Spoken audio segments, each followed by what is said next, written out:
Hola, muy buenas tardes a todos quienes nos ven y escuchan a través de nuestra página de Facebook, Estudio Humanitatis Radio. Les damos la más cordial bienvenida. También a quienes nos escuchan a través de www.radiomorir.com, les damos también la cordial bienvenida. Hoy tenemos un programa muy especial y muy interesante. Enseguida vamos a presentar a nuestros invitados que nos visitan del Departamento de Letras del CUCH. Y pues les damos las gracias a todos quienes han compartido nuestros contenidos, a todos quienes le han dado like y nos siguen en nuestra página. Por favor, sigan difundiendo nuestros contenidos. Recuerden también que tenemos ya nuestra página de YouTube, Estudio Humanitatis Radio, donde subimos a manera de respaldo los videos de las entrevistas que tenemos cada viernes. Entonces ahí pueden ver nuestras entrevistas, pueden descargar los videos y síganos también a través de las transmisiones en vivo.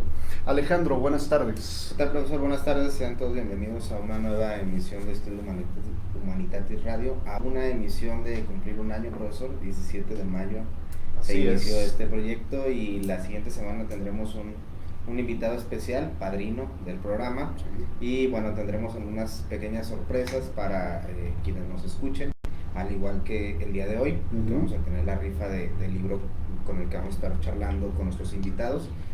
Y bueno, ¿qué tenemos para hoy, profesor? Bien, para el día de hoy tenemos dos eventos culturales en puerta. Tenemos Revolución Poética y Revolución Social, un taller a cargo de Renata Armas Bermejo, el jueves 22 de mayo a las 16 horas en el Salón Carlos Bevia Romero del CUCH. Y el viernes 23 de mayo a las 11 de la mañana se presenta el libro Contra Silencio, también de Renata Armas Bermejo, para que no se lo pierdan. Es una presentación de libro. Y también tenemos un evento muy interesante, se antoja, para que vayan a escuchar las presentaciones. Tenemos Festival del Siglo de Oro. Letras hispánicas y escritura creativa son las licenciaturas a cargo que van a presentar este evento, con obras de Lope de Vega, William Shakespeare, Tirso de Molina, Calderón de la Barca y Miguel de Cervantes, Luis de Góngora y Sor Juana Inés de la Cruz, que no podía faltar. Auditorio Rosario Castellanos, el miércoles 14 de mayo, de 8 a.m. a 2 p.m., pues se antoja muy interesante. De hecho, aquí tenemos a dos de las personas que están organizando este evento, que a lo mejor al final nos pudieran platicar también un poquito de qué es lo que va a encontrar nuestro público en este evento. Entonces eso es lo que tenemos para el día de hoy. Y en nuestra cápsula, recordando a quién tenemos, Alejandro. Bueno, por esta ocasión, a propósito de nuestros invitados, tenemos a Francisco Rojas González. Él nace en Jalisco el 11 de agosto de 1904 y muere en Guadalajara el 11 de diciembre de 1951. Fue escritor, etnólogo y guionista de cine mexicano. En particular se destacó como autor de ensayos, cuentos y novelas. Recibió el Premio Nacional de Literatura en 1944. Entre sus obras está Historia de un fragmento, cuento de 1930, sobre la literatura de la Revolución, el cuento mexicano, su evolución y sus valores, y apareció en la revista Tiras de Colores en 1944. Otra obra es La Negra Angustias, Cuentos de Ayer y Hoy, Lola Casanova, Por la Ruta del Cuento Mexicano, y una publicación, El Diosero, Libros de Cuentos Indígenas, editado póstumamente, profesor. Ese fue nuestro recordando del día de hoy. Muy bien, pues no es propiamente cuento popular lo que escribe este personaje, pero a tenor precisamente del tema del libro, que es el cuento, pues quisimos traer a colación a Francisco Rojas González. De hecho yo lo conocí a él, bueno, no a él en persona, sino a su obra, precisamente a partir del conjunto de cuentos El Diosero. Muy interesante, es un texto que evoca muchísimo las costumbres de muchos pueblos indígenas. Pero pues bueno, vamos a abrir ahora el espacio para presentar a nuestros invitados. Tenemos en primer lugar la doctora Carmina Alejandra García Serrano. Ella es doctora en antropología por el Centro de Investigación y Docencia en Humanidades del Estado de Morelos. Es maestra en Gestión y Desarrollo Cultural por la Universidad de Guadalajara y licenciada en Letras Hispánicas también por la Universidad de Guadalajara. Pues ella es miembro del Sistema Nacional de Investigadores nivel 1, es además profesora con reconocimiento del perfil PRODET. Bueno, el currículum es impresionante, tiene muchísimas publicaciones también, ha coordinado bastantes libros. Ella es también presidente de la Academia de Filología y Lingüística del Departamento de Letras, también de el CUCH. Es una academia a la que tengo el gusto y el honor de participar como miembro. Y pues bueno, sus líneas de investigación: antropología lingüística y cognitiva, fraseología y análisis de textos, y actualmente trabaja en la investigación de redes conceptuales y conceptos culturales, entre otras tantas cosas. Doctora Carmina, bienvenida, buenas tardes. Buenas tardes, muchas gracias por la invitación a estar aquí. No, al contrario, y también tenemos la presencia de Giovanni Escareño Dávalos. Él es doctorante en Humanidades de la Universidad de Guadalajara, licenciado en Letras Hispánicas y maestro en Estudios Críticos del Lenguaje por la Universidad de Guadalajara. Es profesor, ha impartido varios cursos y talleres a nivel licenciatura y posgrado de literatura lingüística, redacción de textos y seminario de tesis. Es investigador colaborador en el cuerpo académico Análisis de Textos del CUCH.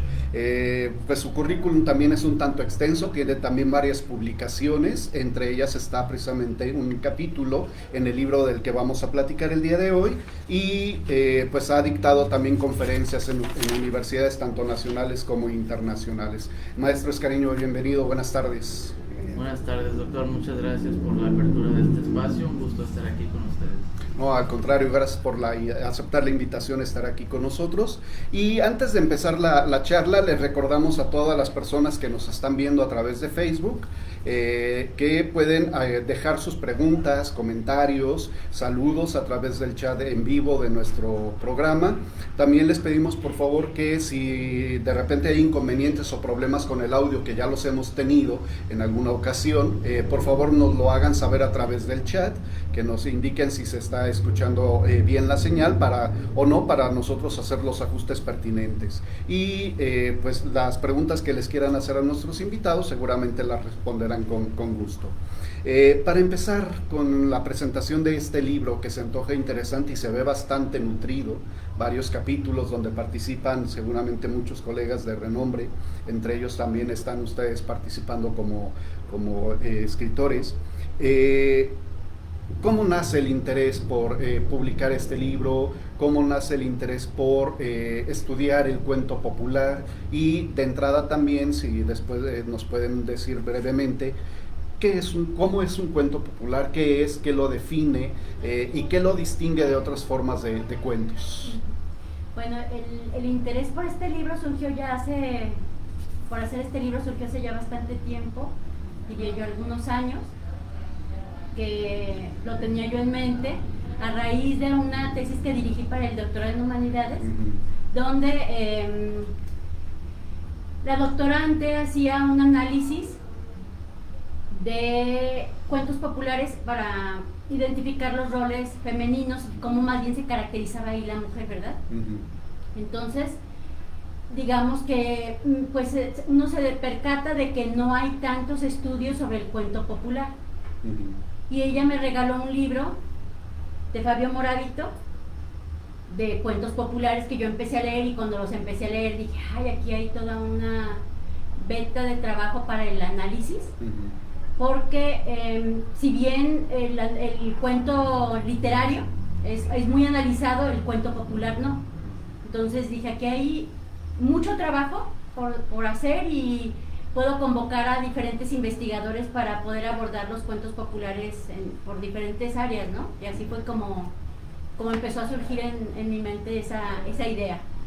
Entonces fue un proyecto, este libro es resultado de un proyecto ya de tiempo y seguramente pues muy madurado, ¿no? Es decir, al menos por lo que pudimos explorar al ojear el libro, que se antoja, repito, muy interesante, pues aborda desde distintas regiones, ¿no?, del país, que se estudian distintos cuentos, y nos llamó mucho la atención, lo comentábamos en su momento, Alejandro, que pues esto de rescatar cuentos de origen de tradiciones indígenas, de tradiciones originarias, es también interesante.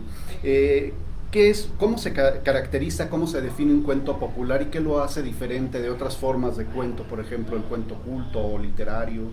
Pues digamos que principalmente la finalidad, ¿verdad? Porque el cuento literario tendría una finalidad estética, mientras que el cuento popular tiene una finalidad aleccionadora del sujeto social y también rescata valores sociales.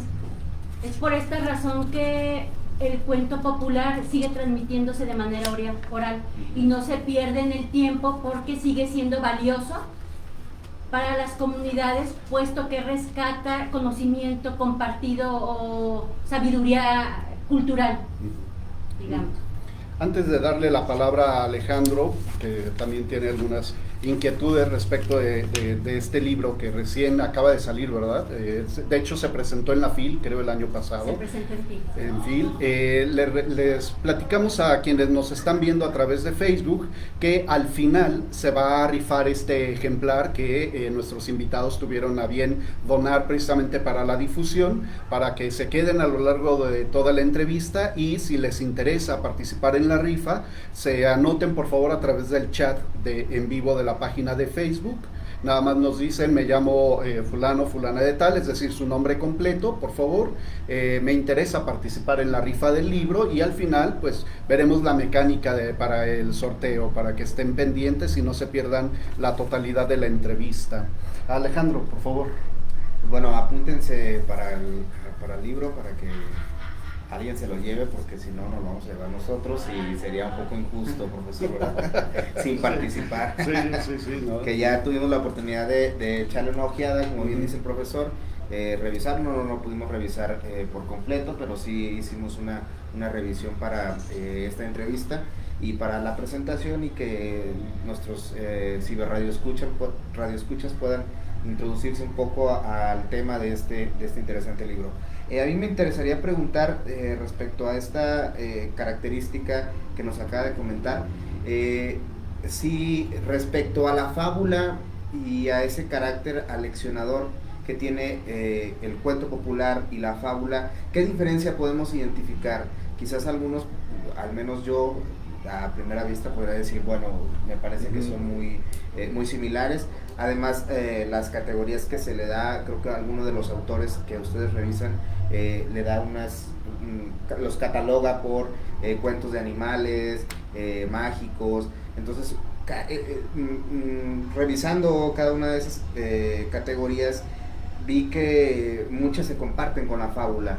¿Cómo podemos identificar entre la fábula y el cuento popular?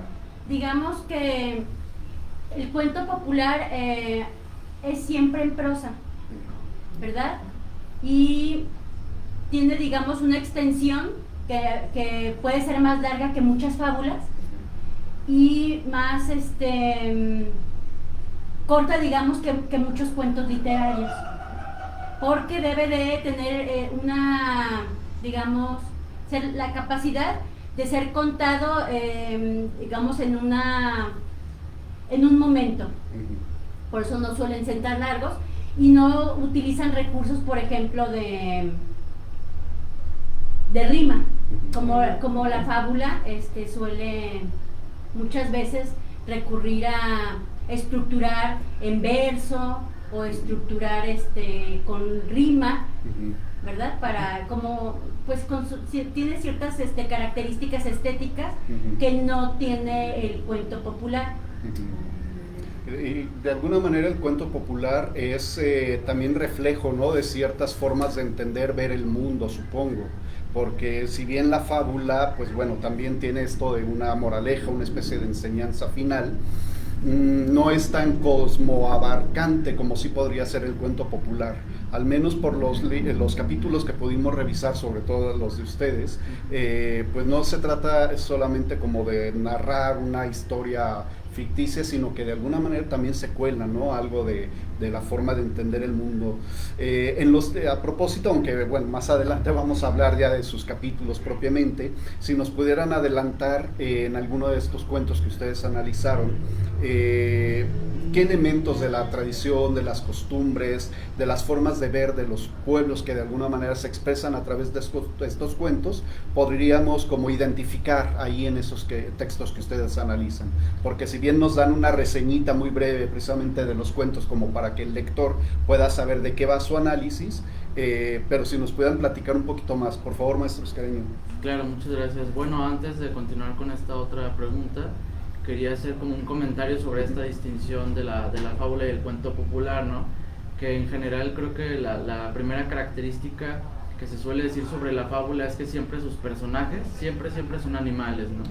Entonces creo que podremos decir allí que los únicos personajes que siempre van a estar en la fábula son animales, a diferencia del cuento popular, que sí hay animales, pero también aparecen otros personajes, ¿no? Que serían más bien personas ya como tal, ¿no? Entonces digamos que eso también podría ser otra distinción, ¿no? Y un poco ya yendo hacia la segunda pregunta, bueno, digamos que sí, que los cuentos populares tienen un toque aleccionador, y bueno, ahora como menciono, un poco adelantando los valores o los conceptos un poco que estos cuentos abordan, o que tratan incluso de hacer, digamos, de reflexionar o pensar dentro de su contexto particular. Yo analizo dos cuentos en el trabajo que yo realizo, y uno de ellos, por ejemplo, así en palabras generales, justo de lo que trata es de valorar el trabajo, ¿no? El valor que el trabajo tiene digamos, en la sociedad, ¿no? Ese podría ser uno de los primeros conceptos que se abordan en uno de los cuentos que yo analizo. Y el trabajo sí como concepto, pero también como un valor que hace que los sujetos sociales se realicen un poco, ¿no? Y que hace que además tenga un valor de lo que durante mucho tiempo a veces se ha denominado que luego las personas toman como un mal rumbo, ¿no? Entonces ahí podríamos, digamos, poner de primera mano como el trabajo, el valor del trabajo, ¿no? En términos culturales. Bien. Maestra, ¿algo sobre esta misma pregunta? Sí, quería mencionar que, bueno, en el libro ahí hago el señalamiento de que el cuento popular suele ser de interés para los antropólogos, o ha sido más de interés para el campo de la antropología que muchas veces que para el campo de los estudios de la literatura, ¿verdad? Precisamente porque son portadores, o se puede analizar a partir de ellos una cosmovisión, ¿verdad? Como usted señalaba, doctor. Y en particular del cuento que yo analizo, ahí encontramos elementos de la cultura chol. El chol es una lengua de la familia maya, ¿verdad? Y ha sido, digamos, que bueno, mi interés precisamente por este cuento, porque estaba yo indecisa de entre tantos cuentos cuáles podría yo analizar, eran muchos que me interesaban, pero me decidió unos estudios que encontré de una antropóloga que se llama Joseran, que ella y su equipo estaban analizando, digamos, compilando y analizando cuentos populares choles, porque se cree que pueden ayudar muchísimo para la interpretación y decodificación de ciertas figuras o de ciertos personajes en representaciones mayas del arte clásico, ¿verdad? Entonces a veces no se puede identificar a un personaje porque no se sabe cómo está caracterizado, y ellos consideran que los cuentos populares vienen, estos personajes caracterizándose de cierta manera, y que esa caracterización que está en los cuentos populares puede estar presente también en las representaciones de otros tipos, ¿verdad? Visuales, por ejemplo. Entonces, pero dijo, es un trabajo muy extenuante el recopilarlos y estar analizándolos para ver cómo se caracteriza cada personaje. Entonces yo dije, bueno, puedo contribuir en algo a este trabajo, estudiando la caracterización en este cuento popular Chol.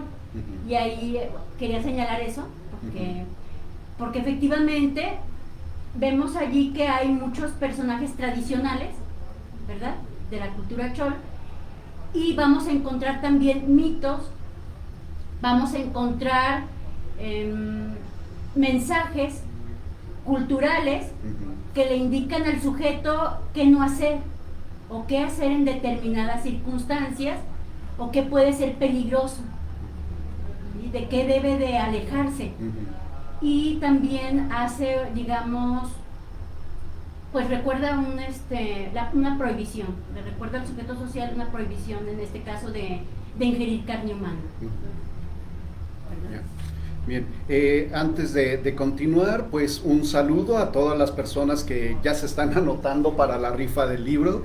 Eso es muy, muy bonito, porque pues la idea es precisamente divulgar este conocimiento, estos aportes que los investigadores, las investigadoras han plasmado en este texto. Entonces ya tenemos varias personas anotadas. No leo los nombres para que pues no haya como influencia ahí, pero nos mandan saludos a los invitados y también a los conductores. Le agradecemos a una radio ciberescucha también ya asidua. También otro saludo que nos mandan, le agradecemos muchísimo, y les mandan saludos también a nuestros invitados. Bueno, aquí esta persona no se anota para participar. Ana Lilia Larios, saludos a todos los participantes del programa, nos mandan saludos. Y otra de nuestras radios ciberescuchas, también muy asidua, nos manda saludos tanto a los invitados como a quienes estamos conduciendo, y se anota también para el libro. Entonces ya están tomados los nombres, ya vamos al final a hacer el sorteo, veremos la mecánica. Aquí nuestros invitados elegirán seguramente un número, o no sé, ahorita lo vemos. Y recuerden también que pueden dejar saludos, además de sus saludos, preguntas, comentarios a tenor del tema de este texto que se acaba de publicar. Salió el año pasado, se presentó en la FIL y ahora tenemos el gusto de presentarlo aquí. A propósito de lo que platicábamos hace ratito, y que me vino así como a la mente la inquietud acerca de cómo se recuperan estos cuentos, si son generalmente transmitidos por vía oral en las tradiciones, sobre todo las tradiciones indígenas, que de entrada mucho de la forma en que van transmitiendo sus tradiciones, sus valores, sus concepciones del mundo, etcétera, es a través de la vía oral. ¿Cómo quedan fijados estos textos y cómo los recuperan? Por ejemplo, en el caso de ustedes que analizan cuentos de origen indígena, ¿cómo los recuperan ustedes? Y otra pregunta que me viene un poquito a la mente, no sé si se valga adelantarla, la metodología, la forma de estudiar, de analizar estos cuentos, por favor. Bueno, primeramente, estos cuentos, muchos de nosotros, porque obviamente como se me ocurre esta idea de hacer el libro, pues convoco a una serie de investigadores a analizar, a presentar un trabajo de análisis de un cuento popular mexicano, y bueno, yo no se los impongo, eso queda a elección libre de cada autor de capítulo. Y hubo pues de diferentes, cada uno, algunos ya habían trabajado algún tipo de cuento popular en alguna región, otros, por ejemplo, tomaron como base algún cuento que ya estuviera fijado. Nosotros optamos por tomar los cuentos para analizar de la compilación que hace Fabio Moravito. Él, digamos que la gran relevancia de su trabajo, y hay que señalarlo, es precisamente recopilar estos cuentos y formar un libro que pues se constituye como en un tesoro, diría yo, de sabiduría y de cultura popular, ¿verdad? Porque no siempre los encontramos fijados. Entonces, tenemos como investigadores dos opciones: ir a rescatarlo por entrevista, o si algún investigador ya hizo el trabajo de fijarlos de alguna forma, lo cual ayuda también a que permanezcan en el tiempo y no sufran pues modificaciones. Es importante porque muchas veces se va perdiendo la tradición, ¿verdad? Y estos cuentos a veces por las generaciones nuevas comienzan a ser olvidados. Ya no están tan interesados muchas veces ni siquiera en comunidades, por ejemplo, de pueblos originarios. A veces también la gente joven ya a veces ya no está tan interesada y entonces empiezan a perder. Esto lo señalaba también la investigadora Yosera, que decía: las nuevas generaciones pues ya no están interesadas en preservar estas historias, y en ese sentido que queden fijados es una manera de que permanezcan en el tiempo y de que no se pierdan. A diferencia, bueno, ahí hay un gran campo de trabajo, ¿verdad? No solo analizarlos, sino también recuperar más cuentos, ¿verdad?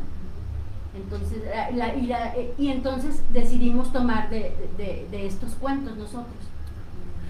Perdón, nada más un poquito poniendo a un lado la otra pregunta que les he hecho a propósito de lo que acaba de decir. Por lo que pudimos leer en el estudio introductorio, entonces, bueno, está esta recopilación de cuentos que hace este investigador Moravito, pero no los analiza él, ¿verdad? No. Propiamente. Entonces ahí está lo rico del aporte de este libro, ¿no? Sí. Porque ustedes también tengo en la mente que nos muestra precisamente en el estudio introductorio que pues no hay muchos estudios sobre cuento popular.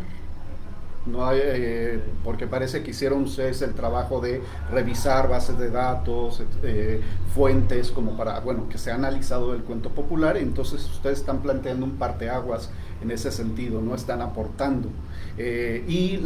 Antes si gustan, la segunda pregunta la podemos dejar en paréntesis, porque nos están haciendo una pregunta a través de nuestro chat en vivo. Bueno, a Dalit Duarte, que es también un radio ciberescucha, ya ha sido en nuestro programa, nos manda saludos tanto a nuestros invitados como a quienes conducimos, y hace una pregunta a propósito de los cuentos que ustedes analizan.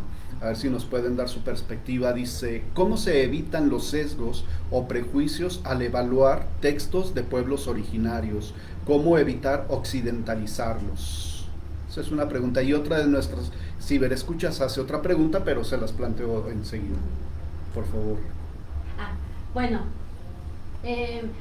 yo tengo también formación en antropología.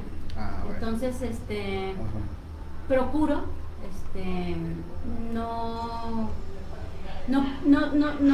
tener no guiarme por ideas preconcebidas mías de ningún tipo, o digamos que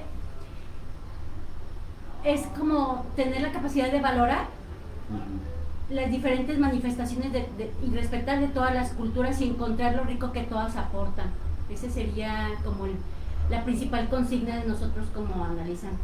Sí, bueno, algo que quería agregar desde la pregunta anterior, que tenía que ver un poco con este proceso de rescate de las tradiciones orales en general, pero de manera muy concreta con el cuento popular. Pues hay que decirlo también, que lo que hace Moravito en primera instancia es que sí, que hace esta recopilación de cuentos populares mexicanos, pero también él lo hace con base en diversos investigadores, algunos mexicanos, otros estadounidenses, otros de otras nacionalidades.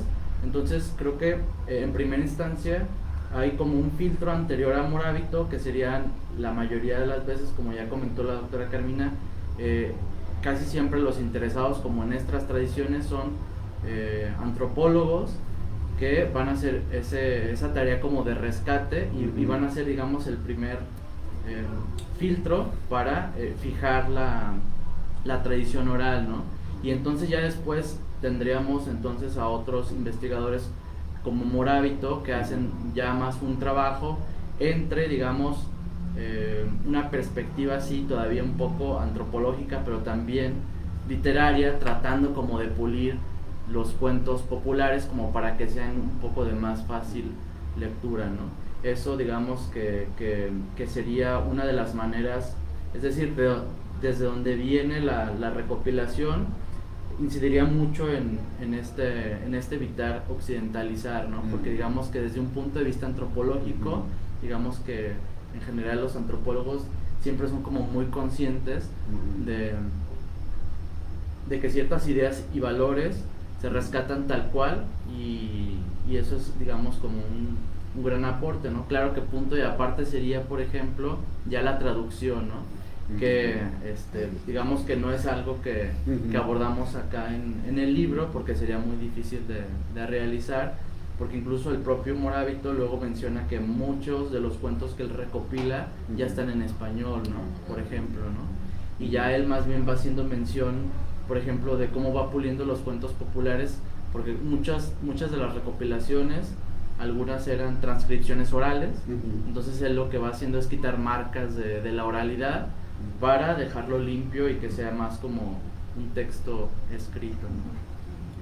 A mí me entró la misma inquietud que a nuestro radioescucha que nos está haciendo la pregunta, porque también dije, bueno, voy a analizar este cuento, pero yo quiero saber de dónde lo tomó, de dónde lo recopiló el Morabito, y si le modificó, si a la hora de que habla él de que pule, qué partes cambió, si le agregó, si le quitó. Tenía yo esa inquietud y me di a la tarea de dar con la versión que rescató un antropólogo.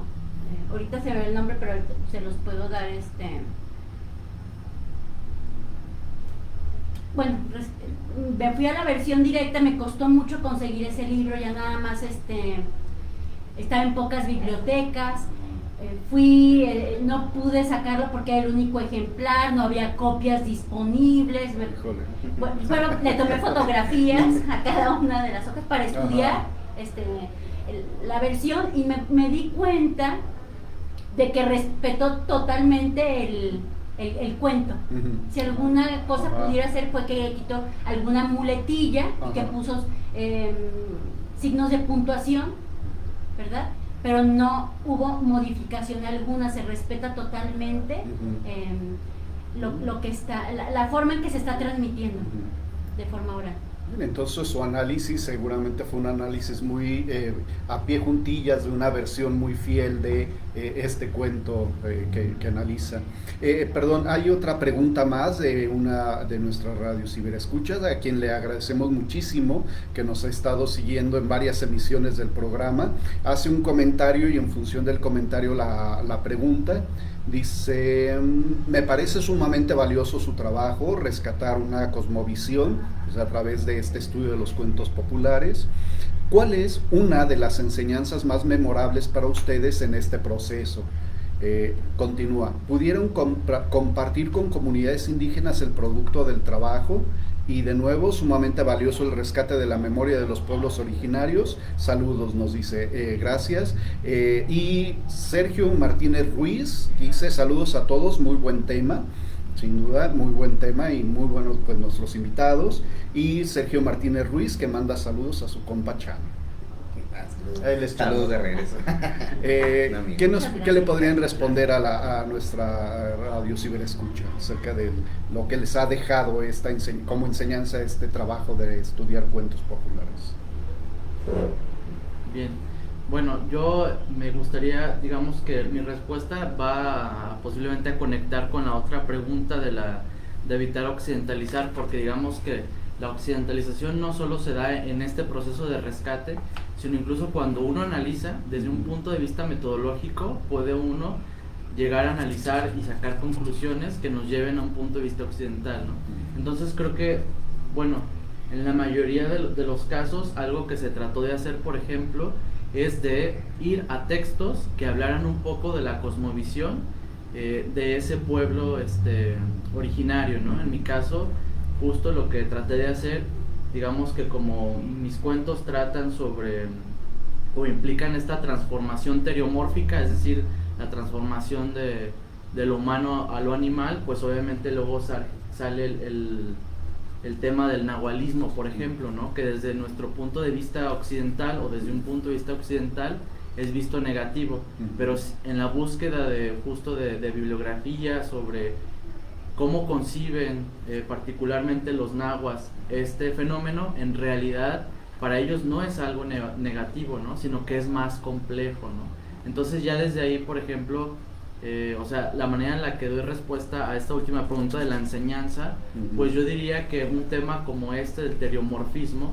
que tiene que ver con la transformación de lo humano o lo animal, diría que complejiza la manera en la que se aborda al ser humano y que lo vincula de una manera diferente a lo animal, y que digamos que la vinculación entre lo animal y lo humano en este cuento, más que percibirlo como de manera negativa, nos deja como una enseñanza en términos sociales, ¿no? Hasta ahora digamos que lo dejaré así como en palabras generales, porque un poco aparte de las conclusiones a las que llego con esto del teriomorfismo, es que tiene una función social dentro de los cuentos populares, ¿no? Que sería reflexionar y valorizar el trabajo, ¿no? Que es ya algo que había mencionado desde antes. Entonces diría que eso es una de las enseñanzas que me deja, o sea que acceder a otra visión de mundo permite revalorizar ya ciertos conceptos que desde un punto de vista occidental son tratados como de manera negativa, ¿no? Muy bien. Y yo, algo que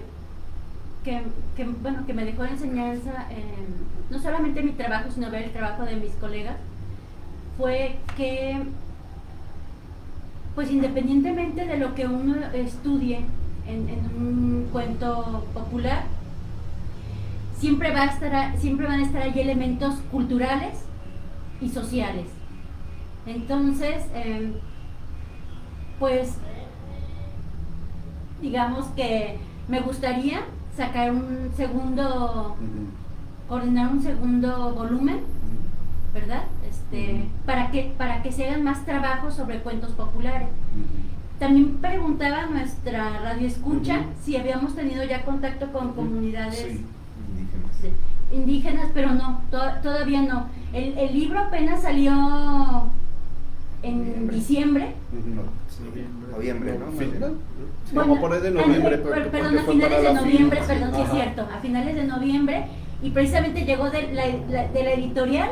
Ajá. Nos lo fueron a entregar a Phil. Calientito, como pan. Llegó como pan caliente a la presentación del libro y se agotó. Ah, wow. O sea, sí fue bastante vendido. Entonces me di cuenta, y había incluso de la editorial de la Universidad de Guadalajara, me dijeron que tenían apartados pues de varios libros que habían pedido de diferentes lugares, ¿no? Entonces, por eso tampoco era posible ni siquiera que uno mismo comprara más, porque ya no había. Incluso para regalar, etcétera, este original que queda, pues se lo va a llevar la persona que gane el sorteo. Y ese sería como, digamos, el aprendizaje que yo tuve, que todavía falta trabajar más. Hay todo un mundo de conocimiento allí que nos va a permitir conocer mejor las culturas que integran este México multicultural. Sin duda, entonces un trabajo muy rico, digo, para el nivel entonces el que se haya agotado ya tan rápido un tiraje de este libro, habla un tanto de lo novedoso de los aportes, ¿no? A propósito precisamente de lo que comentábamos al inicio del estudio introductorio, que se dedican ustedes a explorar, bueno, que se ha investigado de cuento popular, y resulta entonces que este es un libro que ofrece pautas, pistas para investigaciones futuras, sin duda interesante. Bien, Keila Carrasco agradece las respuestas y dice que ojalá pronto pueda compartirse el libro con comunidades indígenas, que seguramente también aportarán mucho a partir precisamente de su análisis. Alejandro. Recordar a nuestros radioescuchas, a quienes comienzan a sintonizarnos, estamos charlando con la doctora Carmina Alejandra García y el maestro Giovanni Escareño del Departamento de Letras del CUSH. Estamos charlando sobre el libro Análisis del Cuento Popular Mexicano, Bueno, digamos que una introducción nos han dado nuestros invitados, profesor, que son al final de cuentas, los que han trabajado esta beta de investigación. Ahí me gustaría preguntar y si nos pudieran dar alguna referencia de lo que, o alguna referencia, algún cuento, algunos de los cuentos que nuestros ciberradioescuchas, a quienes son conocedores y quienes no lo somos también, para que se puedan dar una idea de qué estamos hablando cuando hablamos de cuento popular. Algún ejemplo, no sé, leía por ejemplo alguno que decía que alguno de estos cuentos populares mexicanos vienen en los libros de texto de primaria. Entonces, ¿nos pueden dar algunos ejemplos de algunos de los cuentos populares para que nuestros radioescuchas, bueno, se den cuenta de qué es esto de este cuento? Seguramente alguno de ellos han leído o han escuchado el cuento popular. Bueno, pues podría ser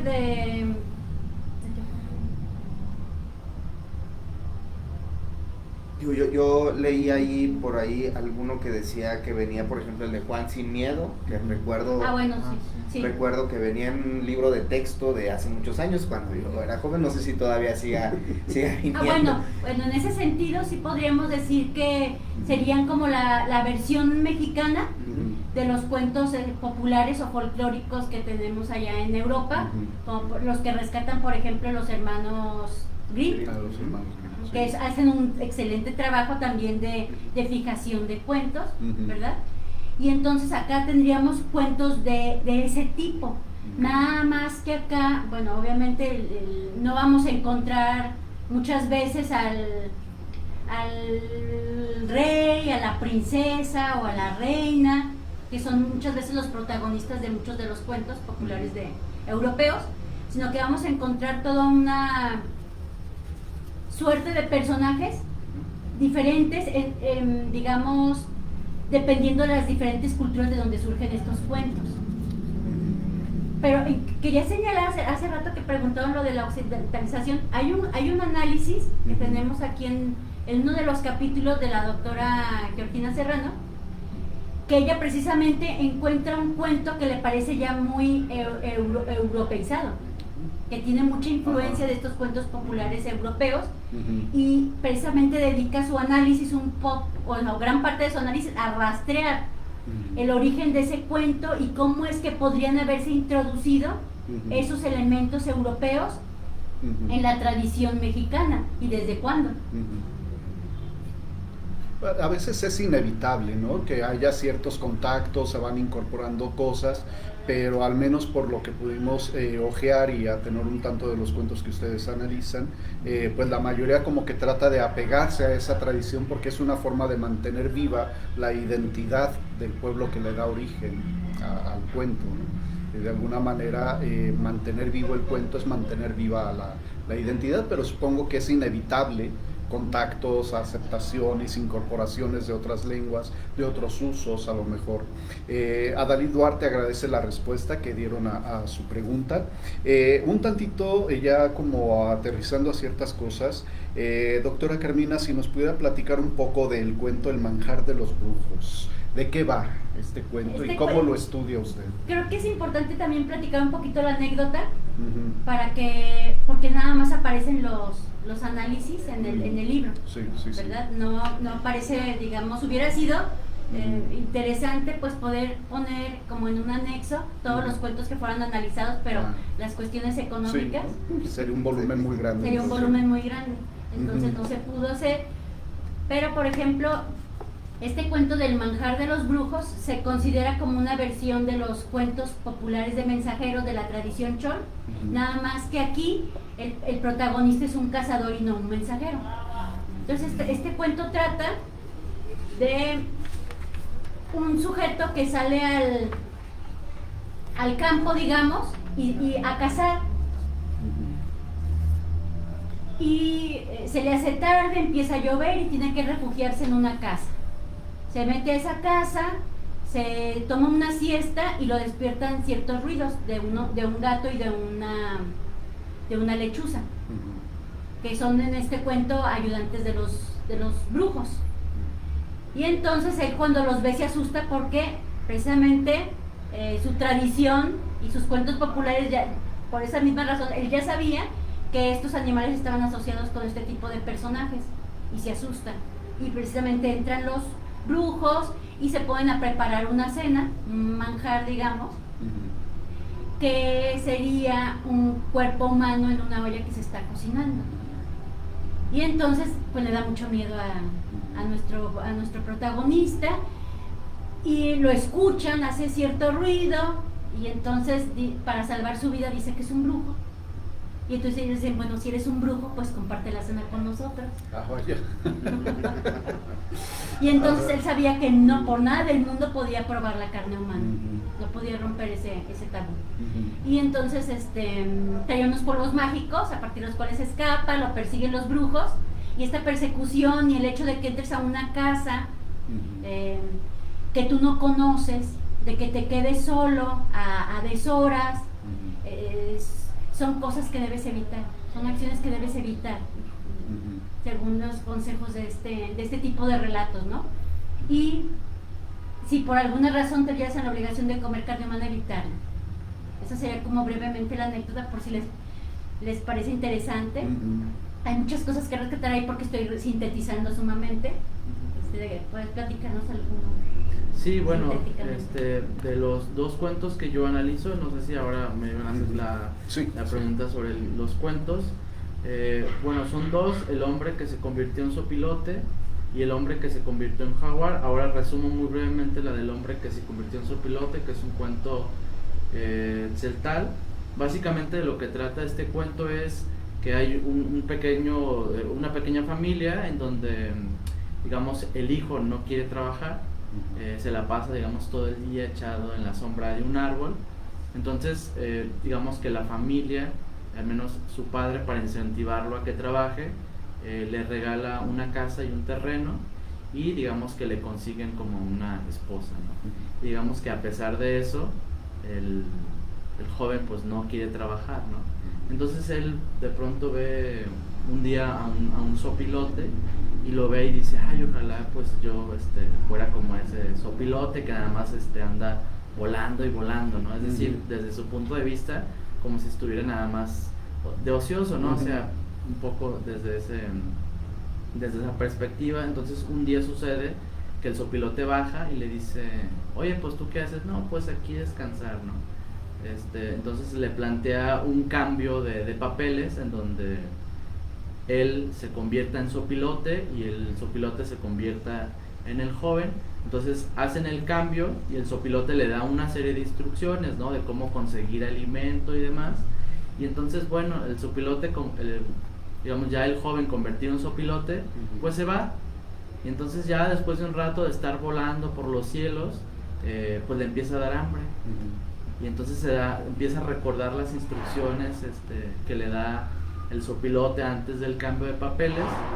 Sin embargo, su error justamente es no seguir estas instrucciones, que básicamente se resumen a la manera en la que caza el sopilote, ¿no?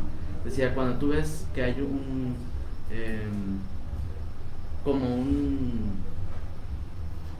un cadáver, lo primero que tienes que hacer es rondarlo en círculos, un poco como hacen los sopilotes, porque luego a veces si te precipitas y bajas a comer, puede haber otros animales que te ataquen y demás. Y bueno, en realidad termina por no seguir las instrucciones. Él, como ya tenía como mucha hambre, baja directamente hacia donde ve como un humo que se estaba allí saliendo, y lo que termina por hacer es ir a donde estaba como el alimento, pero había como fuego porque no fue muy cuidadoso, y entonces muere, ¿no? El joven ya transformado en sopilote, ¿no? Entonces digamos que a lo que se resume pues es un poco sí el valor del trabajo por conseguir, o sea, más bien la dificultad por conseguir el alimento, que desde el punto de vista del joven pareciera que es como muy fácil y que sería más fácil ser un animal y estar de ocioso, pero en realidad también tanto el ser humano como el animal tienen que luchar para conseguir su alimento, ¿no? Es un poco lo que se transmite en este cuento. Y ahí está ese sentido aleccionador, ¿no? Que nos decían al principio, porque es como la sacudida para que quien escucha el relato y así como la advertencia de mírate en este espejo que no te suceda, porque te puede suceder a ti, a lo mejor no con ese nivel o en el mismo sentido en el que se da en el cuento, porque no es como una lectura muy literal, pero al menos sí visualizar, híjole, pues aguas con las apariencias. Y a propósito de este cuento que nos platica maestro Escareño, quería preguntarle, aunque ya nos había dado una idea un tanto aproximativa hace rato del teriomorfismo, porque es una palabra que al menos yo no había escuchado, no la había leído hasta ese momento, claro. Y sí también esta imagen tan negativa y a veces aterradora que tenemos muchos del nahual, porque yo recuerdo de chiquillo que no salgas ya tan noche porque te va a salir el nahual. Ni idea de qué era eso, pero ya simplemente la idea de ten cuidado con el nahual como que inspiraba terror. ¿Nos pudiera decir así algo brevemente de esto? Sí, bueno, de hecho, una de las razones por las que utilizo preferentemente el concepto de teriomorfismo, a diferencia de, por ejemplo, de metamorfosis, es que en realidad, aunque culturalmente hablando, metamorfosis se ha utilizado para referir a este cambio de lo animal a lo humano, en realidad el concepto más específico para hablar de ese cambio sería teriomorfismo. Y digamos que lo podemos ver en la metamorfosis de Ovidio, ¿no? En donde se habla de una serie de relatos que donde va a haber justamente metamorfosis, pero no solamente de lo animal a lo humano. A veces son en objetos, en entidades naturales, árboles, etcétera. Entonces digamos que en realidad desde su origen ese concepto es como más abarcador y ya de manera muy concreta para hablar del cambio entre lo animal y lo humano, y de lo humano a lo animal sería este concepto de teriomorfismo, ¿no? Muy bien. Todavía quedan unos minutos, pero queremos dar espacio para varias cosas. Primero de ello, agradecer a todas las personas que compartieron el video, todas las personas que dieron like también al video, es uno de los que más likes han tenido en las emisiones del programa. Hubo muchos saludos, muchos comentarios, pero solamente 4 personas se anotaron para la rifa del libro. Entonces, ¿quién de los dos elige un número del 1 al 4? Doctora, por favor, un número del 1 al 4. El 3. El 3. Y le toca a Keila Carrasco. Keila Carrasco es la ganadora del libro Análisis del Cuento Popular Mexicano. Ella ya ha estado también con nosotros como invitada aquí en el programa. Es la feliz ganadora. Le pedimos por favor a Keila Carrasco que nos busque en el Cook durante la semana para entregarle su obsequio. Y pues bueno, la invitación para que puedan conseguir el libro. Nos ha dicho ya que está agotado el libro, pero ¿saldrá una reimpresión o hay alguna base digital donde se pueda leer el libro? Sí, de hecho está en acceso libre el libro. Si buscan en cualquier buscador, editorial Cook Kiosco, les va a salir la página y allí buscan en las publicaciones. Y si buscan en el año 2024 va a salir el PDF de este libro. Está en acceso abierto. Pues ahí está, para que no haya obstáculo para explorar los distintos cuentos, aunque aquí pues nada más nuestros invitados nos platicaron un poquito de sus trabajos, pero están de varios colegas, investigadores e investigadoras de distintas áreas, y que seguramente también nos aportarán muchísimas cosas interesantes. Les hacemos la cordial invitación para que el próximo viernes nos sintonicen nuestro programa de aniversario. Tendremos como invitado al doctor Joaquín Rodríguez Beltrán, que nos hablará sobre Sor Juana, el primer sueño, y para que nos hagan favor de sintonizarnos. Y habrá también un obsequio de rifa al final, no les decimos qué, pero para que nos escuchen y se anoten. Pues doctora Carmina, maestro Escareño, un gusto haber estado platicando con ustedes. De ahora en adelante Estudio Humanitatis Radio es su casa, cuando quieran venir y platicarnos de alguno de sus temas de investigación, algún artículo, algún nuevo texto que quieran presentar aquí, serán bienvenidos. Muchas gracias. Alejandro. Muchas gracias. Muchas gracias, agradecer a todos quienes le dieron like, sigan nuestros contenidos y bueno, escuchen este programa en la transmisión, en el video que se va a subir al YouTube, síganos también en la página de YouTube. Bueno, muchas gracias a la doctora y al maestro, profesor. Pues muchas gracias de nuevo a todos por el favor de su atención. Esto fue Estudio Humanitatis Radio, un programa para la divulgación de las humanidades y las artes. Hasta la próxima.